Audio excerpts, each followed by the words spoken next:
Why you against ethnic group? Why your YouTube channel is not a modern type of ethnic group, is not the naturally created community? Guys, can somebody explain this question to me? Why? Okay, USF is asking, why you against? Okay, I'm going to read it. I'm going to try to correct it, the grammar of it while I'm reading. Why are you against ethnic groups? I am not against ethnic groups. I'm against ethno-states. Am I? What made you think I'm against ethnic groups? What the hell? Why am I against? What makes you think I'm against ethnic groups? If I say I'm against ethno-states, does that make me against ethnic groups? Wouldn't I be for ethnic groups if I'm against ethno-states? Okay, okay, maybe explain. I'm kind of triggered a little bit. Sorry, USF, I don't mean to attack you. I'm kind of triggered by the suggestion that I'm against ethnic groups. Wouldn't that make me a racist if I was against specific ethnic groups? Wouldn't that, like, did you just assume I'm a racist? Okay. Which ethnic group am I against? Please help me figure out what makes you think I'm against ethnic groups. Okay, and they say why your YouTube channel is not a modern type of ethnics. I'm trying to understand the second part. Why your YouTube channel is not a modern type of ethnic. I'm sorry, I don't understand it. If anybody understands the second part of the question, please let me know. I'm trying to understand it. I'm going to go with the third one. Ethnic group is not the naturally created community. I think you're using what I was objecting against, which was ethno-states. I think you're using ethnic group and ethno-states interchangeably, and I think that's what is the source of the confusion. So I'm going to replace ethnic group with ethnic state, because for you to say I'm against ethnic group, like Kurds are an ethnic group, okay? So if you say I'm against ethnic groups, you're saying I'm anti-Kurd, which I'm not.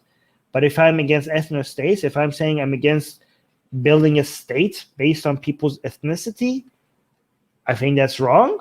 And I think that leads into more problems than solutions, right?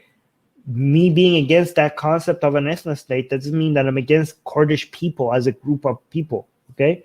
I think your third question is suggesting that ethno-states are naturally created community. And I don't know what you mean by naturally. When you talk about community, you're talking about every community is a human made, like community by its very nature, by its very, okay, so the word naturally here, right?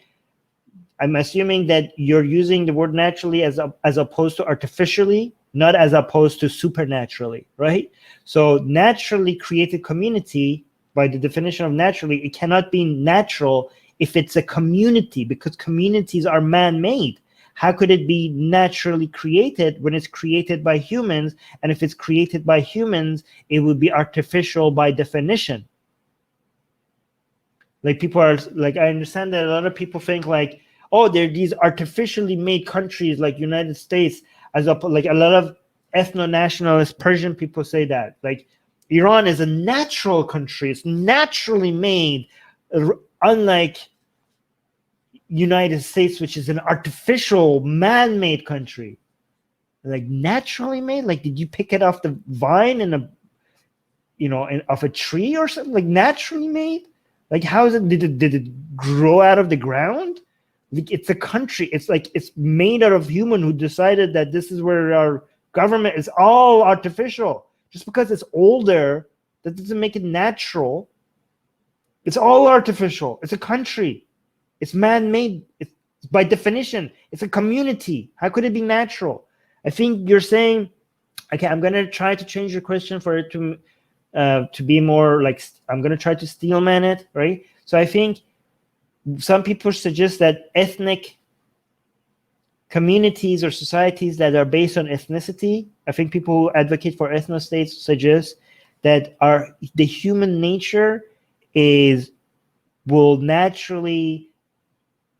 will lead to building that kind of a community more than mixed communities, right? Like there is, because our nature makes us more efficient and functional in a community of people who have the same ethnicities, that is like, that kind of a society or community is more in line with human nature. I think maybe if I wanted to steelman with your suggestion, that's what you're saying. Is that a fair steelman of what you're saying, Yosef? Let me know in the live chat.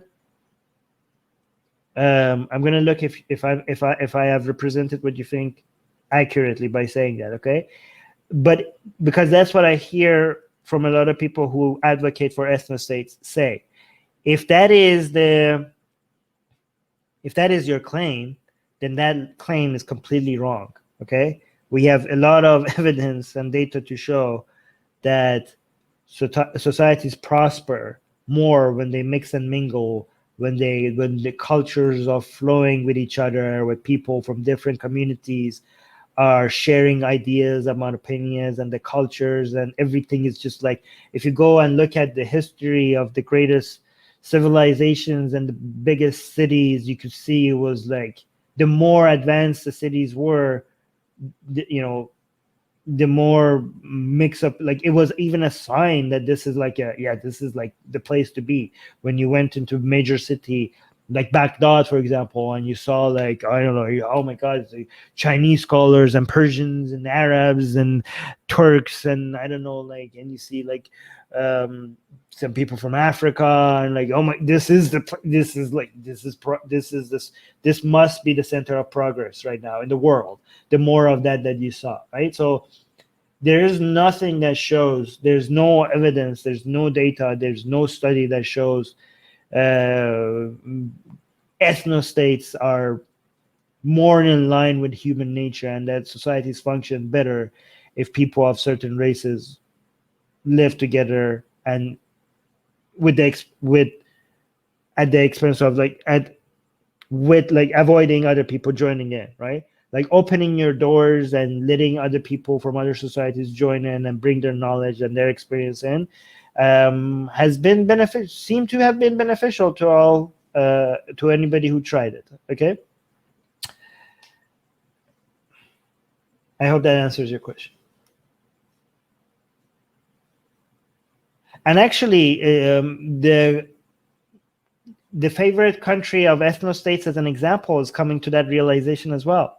The favorite example that people who advocate for ethno-states, they often refer to Japan as an example of a country that is, oh, look at Japan, it's amazing. Look at the technology, look at this and that. We love Japan. And Japan is like very, very strict on immigration, and everybody in Japan is Japanese, and it's very hard for you to become Japanese. Like it's impossible for an immigrant to actually become Japanese and be treated like a Japanese person. And yes, Japan is a great country, and it has progressed faster than many other countries. However, not because of this. Okay, there is no evidence to suggest it was because of this. It was actually because of other things, and they are admitting that this attitude, Japan being some of an ethno-state and being like unfriendly towards immigrants and making it very difficult for people from other ethnicities to come and be Japanese in Japan, has cost them dramatically, and they are trying to find ways to be more immigrant friendly and let other people. And it's very difficult for them to do that because there's a resistance that Japanese people have towards that. But this has cost them. Like as great as Japan is, it probably would have been better if it was not like this semi-ethno-state that these right-leaning people seem to like. Like just because it's good, that doesn't mean it wouldn't have been better. They're suffering a lot from that kind of attitude, especially now, because they don't have a young population, and this anti-immigration policies that they're having is costing them significantly. If they don't change policy, they're not going to have a young immigration population to replace, to come and fill in the gap that they're facing right now. Hey guys, if you want to join these streams live, get your comments and questions read by Ali and Armin and the guests, and Most importantly, to get full access to the full video versions of all these episodes, become a patron. Link in the description below.